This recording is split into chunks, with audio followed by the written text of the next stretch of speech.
ვის როგორ წარმოუდგენია რწმენის წართმევა და ზნეობის წართმევა. კიდევ ერთხელ გავიმეორო, ვერანაირად ვერავინ, ვერც რუსი, ვერც თურქი, ვერც ამერიკელი და ვერც ირანელი ვერ წაგვართვეს ვერც რწმენას და ვერც ვერავინ ძალით გაგვა LGBT-ს. საქართველოში ამორჩეველი არის 1.600.000 რეალურად, როგორ მივიდა არჩევნებზე 2.122.000 ადამიანი. ასე რომ არანაირი 1.200.000 ადამიანი საქართველოში ქართული ოცნების მომხრე არ არსებობს. ემსახურები საქართველოს ჩვენი ძალა ერთობაშია. 2025 წლის 26 მაისი აღნიშნავს საქართველოს სახელმწიფოებრივი დამოუკიდებლობის აღდგენის დღეს. რა არის ჩვენთვის საქართველოს სახელმწიფოებრივი დამოუკიდებლობა? ამას ჩემი მხრიდან დიდი განმარტება არ სჭირდება. ამ ვიდეოში უნდა ვისაუბრო იმ საფრთხეებზე, რომელიც უდგას საქართველოს სახელმწიფოებრიობას, რამდენად შევძლოთ თუ შევინარჩუნოთ დამოუკიდებლობა. ეს ჩვენზე არის დამოუკიდებული და იმისათვის, რომ ჩვენ ეს სახელმწიფოებრივი დამოუკიდებლობა შევინარჩუნოთ და როგორც ერმა დამოუკიდებლად და თავისუფლად ვიარსებოთ, ამისათვის საჭირო არის აუცილებლად საფრთხეების გაანალიზება, რისკები, რაც დღეს ჩვენ ქვეყანას უდგას წინ.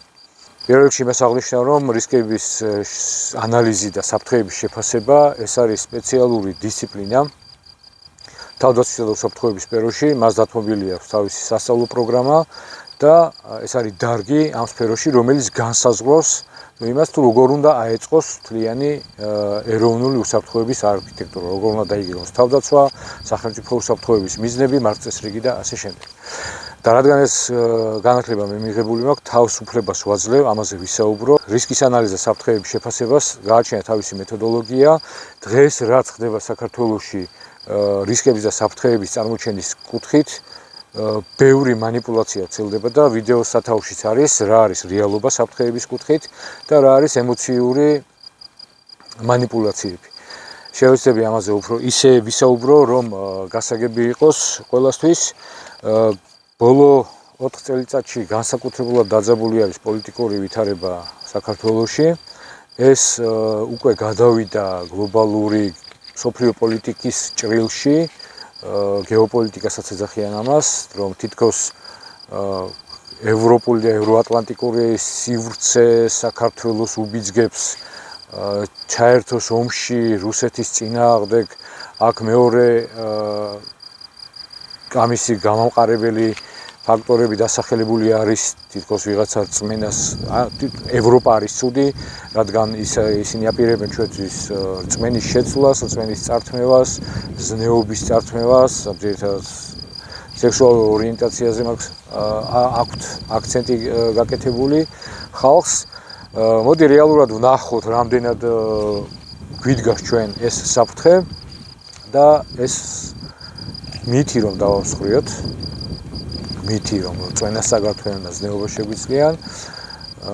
მარტივი კითხვა ისმება, ვის როგორ წარმოუდგენია რწმენის წართმევა და ზნეობის წართმევა. ანუ სოფლიო ისტორიაში, პრაქტიკაში არ არსებობს, რომ ვინმეს ძალით, ვინმესთვის რწმენა შეეცვალა, ან სქესობრივი თუ სექსუალური ორიენტაცია შეეცვალა. გარკვეული მცდელობები არის, თავისთავად გარკვეული მოძრაობები არის, მაგრამ რამდენად გარკვეული მოძრაობები არის ამ კუთხით, იქ ვიღაცას მარშების ჩატარება უნდა, რასაც მე კატეგორიულად ვეწინააღმდეგები, რომ არ შეიძლება ცოდვის პროპაგანდა. და რამდენად დგას ეს როგორც სახელმწიფო უსაფრთხოების საკითხი. რწმენა ისეთი საკითხი არის, რომ მას ასე ვერავინ ვერ წაგართვევს. თუ ჩვენ თვითონ არ გვინდა, თუ ჩვენ თვითონ არ ვიტყვით უარს რწმენაზე, თუ ჩვენ არ ვიტყვით უარს ზნეობაზე. ისტორიულად რომ გადავხედოთ, ჩვენ ვართ ქვეყანა, ალბათ ერთადერთი ქვეყანა მსოფლიოში, სადაც რწმენას 100,000 მოწამე შეეწირა თბილისში. ჩვენ გვაქვს ისტორიაში ფაქტი, როდესაც ქართველმა არ თქვა უარი რწმენაზე და განაცხადა უარი ფეხი დაებიჯებინა მაცხოვრის და ღვთისმშობლის ხატზე. რწმენას ვერავინ ვერ წაგართვევს.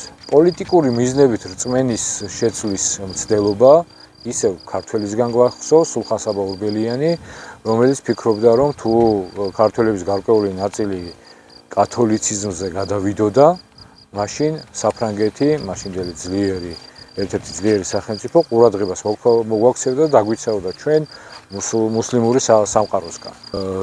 მოსახლეობის კათოლიციზმზე გადაყვანამ ვერ უშველა საქართველოს და საერთოდ არაფრად ჩააგდო მაშინდელმა საფრანგეთის იმპერატორმა ლუდოვიკომ სულხან საბა ორბელიანის მცდელობებს. მეორე ფაქტი რელიგიის შეცვლით ჩვენ გვაქვს აჭარაში, როდესაც დაახლოებით იგივე პერიოდში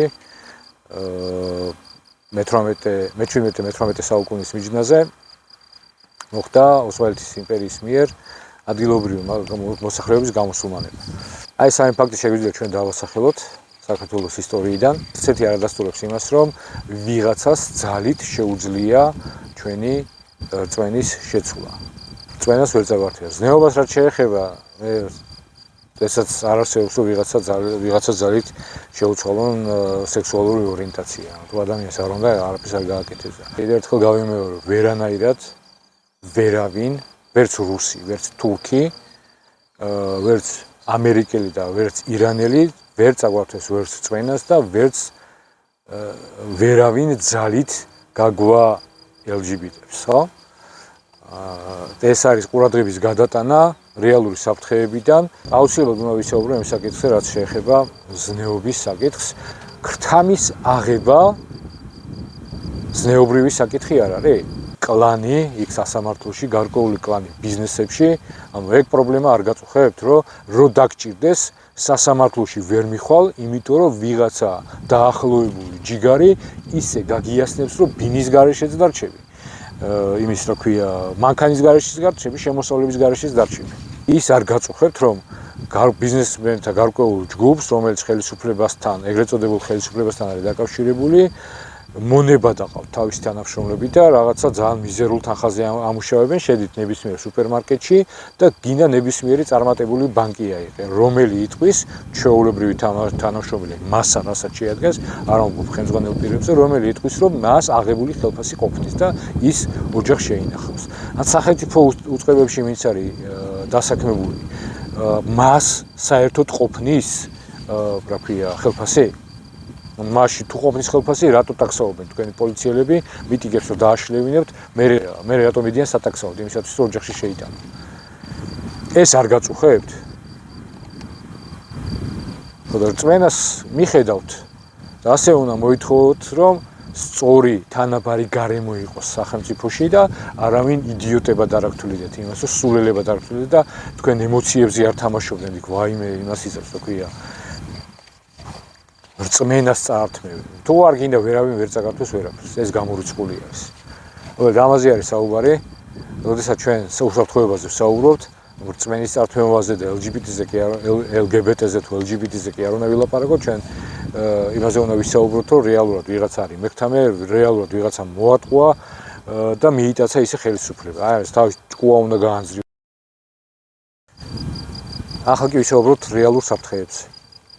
გარემოებებზე, რომელიც შექმნის წინაპირობას იმისთვის, რომ ჩვენ სახელმწიფოებრივი დამოუკიდებლობა დავკარგოთ. პირველი ეს არის სამხედრო გზით საქართველოს ოკუპაცია და მიერთება რომელიმე სხვა სახელმწიფოზე.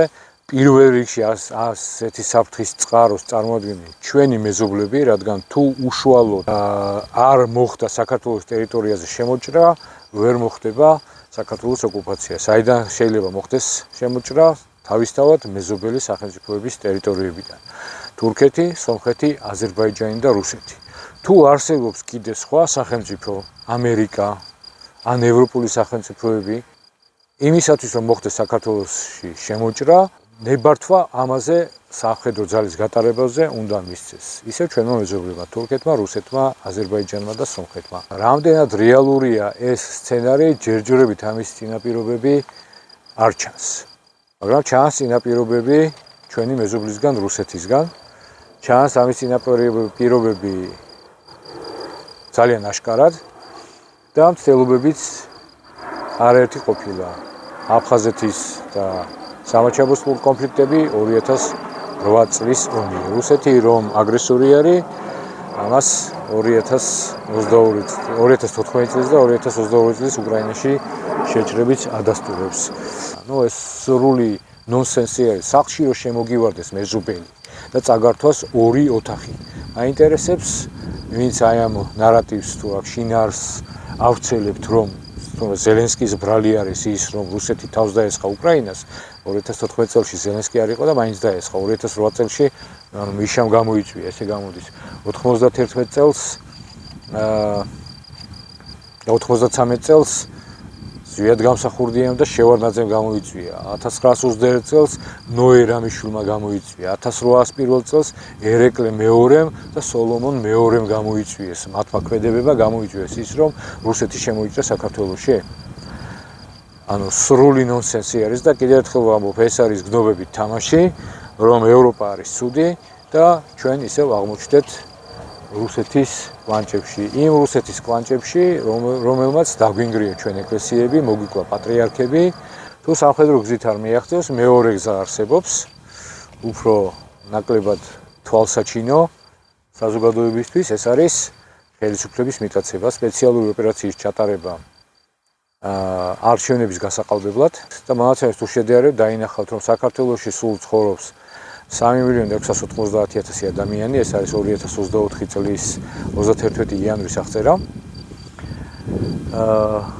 ხოლო ცესკოს ვებგვერდი ამბობს იმას, რომ საქართველოში არის 3.550.000 ამორჩეველი. თუ 3.700.000 დავამრგვალებ.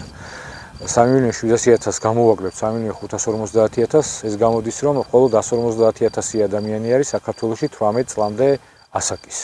რაც არის სრული კატასტროფა და რაც არის პირდაპირ ნიშანი ერის განადგურების, მაგრამ ერის განადგურებას არაფერი ემუქრება ამ კუთხით. ცესკოს მონაცემები არის სრული სიცრუე. ისევე სტატისტიკის ეროვნული სააგენტოს მონაცემებით 18 წლამდე საქართველოს მოქალაქეების რაოდენობა არის დაახლოებით 800.000 ადამიანი. თუ 3.700.000 გამოვაკლებ ჩვენ 800.000, ეს იქნება 2.900.000 საარჩევნო უფლების მქონე, ანუ ადამიანი, რომელიც შეუძლია არჩევნებში მონაწილეობა მიიღოს. სტატისტიკის ეროვნული სააგენტოს ვებგვერდზე ასევე არის ცოტა ესე დათლა დაწერილი არ არის, მაგრამ თუ ნახავთ ჩვენ საქართველოს მოქალაქეების ემიგრაციაში წასვლის მონაცემებს, დავინახოთ, რომ დაახლოებით 1.300.000 ადამიანი არის გასული საქართველოს გარეთ. 2.900.000 თუ გამოვაკლებთ 1.300.000 გამოდის რომ საქართველოში საარჩევნო უფლების მქონე პირი არის ამ 18 წლის ასაკის ზემოთ არის დაახლოებით 1.600.000 ადამიანი და თუ ვინმე ამიხსნის, როდესაც საქართველოში ამორჩეველი არის 1.600.000 რეალურად, როგორ მივიდა არჩევნებზე 2.122.000 ადამიანი. ეს არის ჩვეულებრივი სპეცოპერაცია, როდესაც მოხდა გაყალბება, ასე რომ არანაირი 1.200.000 ადამიანი საქართველოში ქართული ოცნების მომხრე არ არსებობს. ეს არის კიდევ ერთი მორიგი მითი. აი ეს იყო ჩემი სათქმელი ამ ვიდეოში. ყველას ვინც საქართველოსთვის აზროვნებს და მოქმედებს, ყველას წარმატებას უსურვებ. ჩვენ გავიმარჯვებთ და მტერს აუცილებლად დავამარცხებთ. ვემსახურები საქართველოს ჩვენი ძალა ერთობაშია.